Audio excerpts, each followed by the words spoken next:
Olá, aqui estou eu mais uma vez para vos trazer a quinta mensagem acerca dos temas envolvidos na Reforma Protestante, que aconteceu há 508 anos. Hoje pretendo falar-vos acerca daquilo que se designa em latim por Soli Deo Gloria. É uma frase que significa somente a Deus a glória. Este é um dos pilares da Reforma Protestante.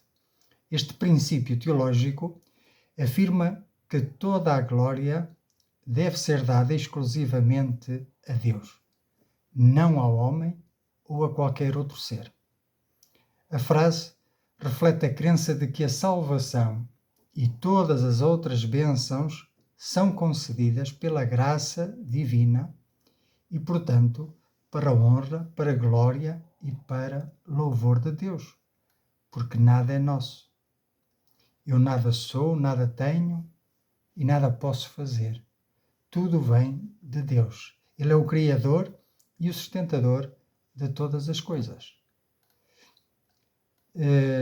O princípio que nós vemos na criação é que Deus é o Criador de todas as coisas.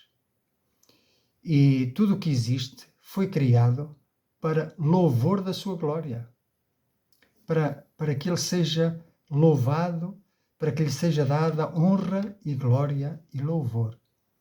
E a vida de uma pessoa, de um ser criado por Deus, além de mais com inteligência e com consciência, portanto eu dizia que a vida de uma pessoa deve refletir esse propósito que existe na criação, que é de louvá-lo. Assim como toda a criação louva a este Deus maravilhoso, Criador, soberano, magnífico, em poder e em majestade. Portanto, Soli Deo Gloria é uma das 5 doutrinas centrais da Reforma Protestante e é sobre ela que eu vos quero falar com mais pormenor. As outras 4 doutrinas, conhecidas pelas solas, não é? É a sola fide, somente pela fé, sola gratia, somente pela graça, solos Christus, somente Cristo, e sola Escritura, somente a Escritura. Significa que a Escritura, como já disse, tem a primazia sobre as tradições e costumes religiosos. Sola fé, somos salvos independentemente das obras, mas somos salvos para as boas obras, para praticar as boas obras que Deus preparou para que andássemos nelas. E somos salvos também pela graça. É um dom de Deus, é um presente, o qual nós simplesmente apenas aceitamos.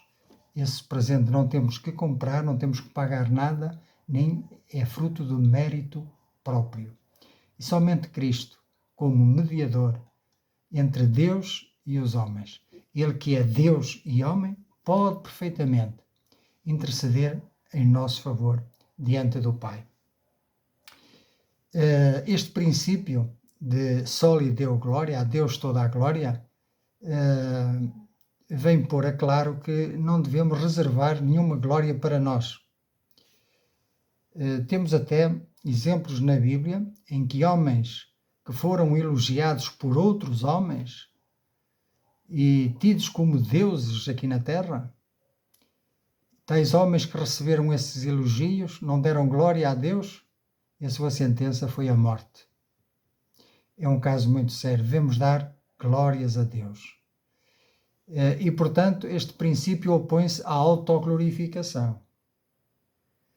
E também opõe-se à atribuição de glória a seres humanos, ou a santos, ou a objetos ou símbolos, afirmando que a adoração deve ser direcionada unicamente para Deus e a Deus.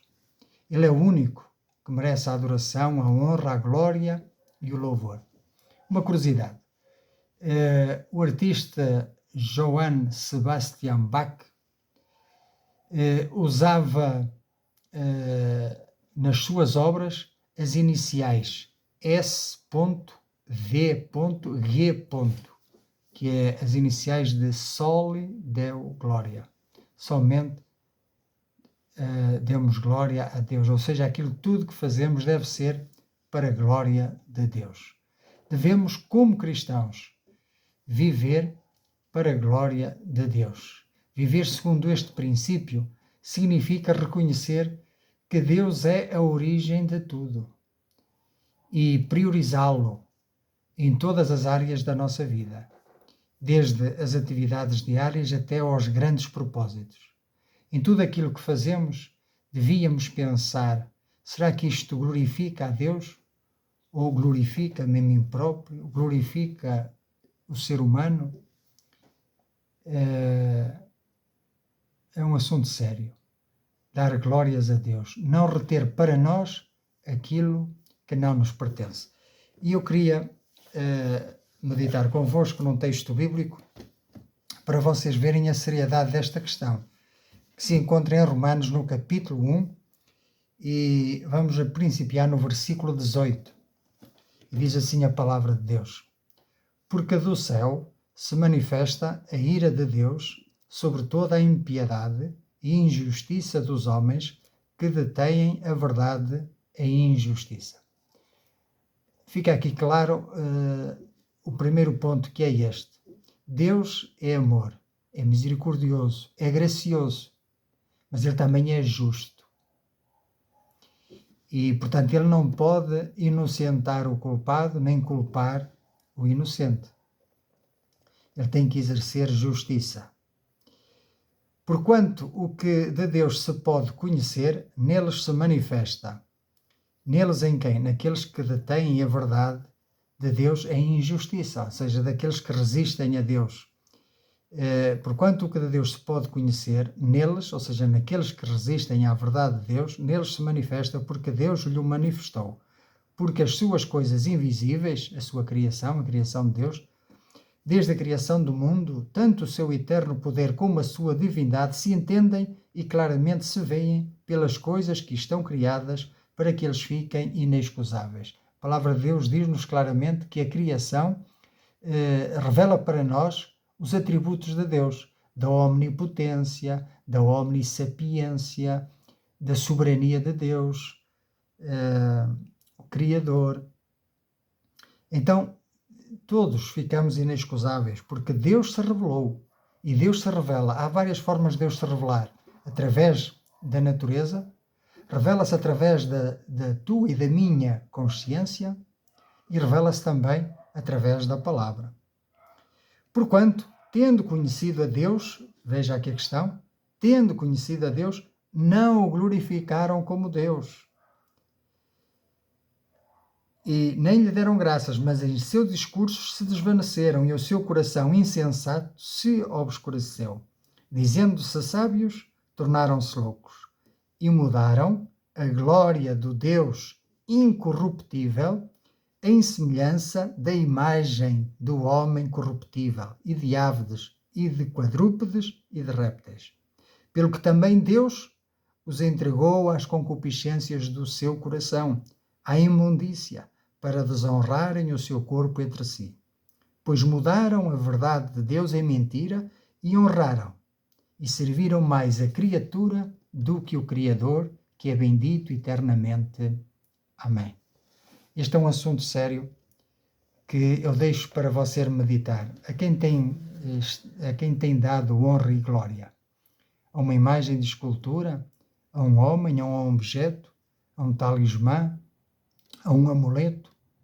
Ou tem-se glorificado a si mesmo?